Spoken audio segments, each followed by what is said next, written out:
Hi, this is Loretta Calvert. We're on chapter 2 of Say Yes to Yourself, written by me. And you can order a copy on Amazon or you can email me directly to order a copy.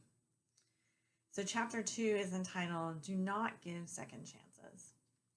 Mr. X Chippendale Dancer was a blue-collar guy who owned his own drywall business. He also liked to brag, saying, for example, I did this country singer's kitchen, I know that athlete, or I was in that producer's in-home recording studio. I walked away from the big talk. People like that are a dime a dozen. However, he did something that caught my eye when I first saw him at a party I attended. He danced. He was the only one dancing, and he did not care if he was alone while shaking his moneymaker.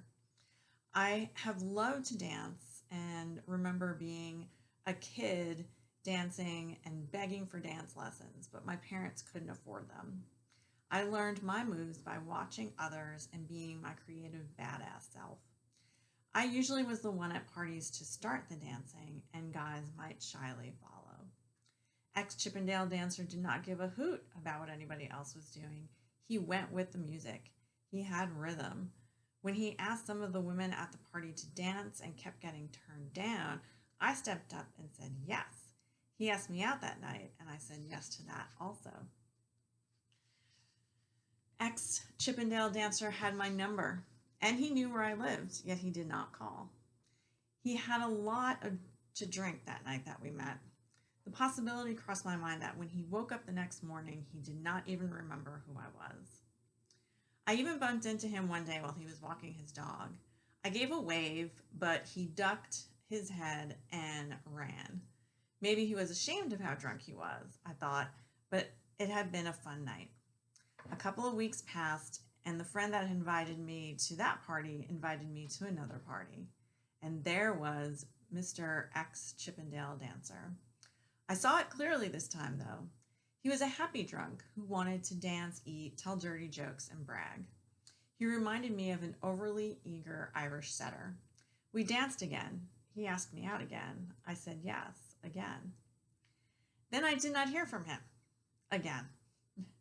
I asked my friend who had organized both parties, what is ex-Chippendale Dancer's deal? Yolanda gave me a big grin, took a puff of her cigarette, and tapped on her phone. The pictures that popped up were stuff that no one would want on the internet. Apparently, Mr. Ex-Chippendale Dancer was tabloid-level crazy when he drank. And often he didn't remember what he had done or said. He was also guilty of a lot of online shopping while he drank. This man who owned a successful business had never learned that you shouldn't have someone take scantily dressed or naked pictures. Yolanda said, don't count on him. Ex-Chippendale Dancer was generous, witty, and he had moves, but he was not someone to date. Message received. And that is the end of that chapter. The takeaway for this chapter is do not give people second, third, or fourth chances. Adult men know how to follow through when setting a date. In addition, if they need to drink in order to be able to ask you out, they probably have low self-esteem.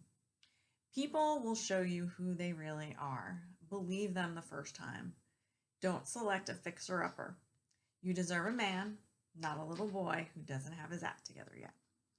So good luck on your search for a mate and on working for yourself. And I'll be back soon with chapter 3.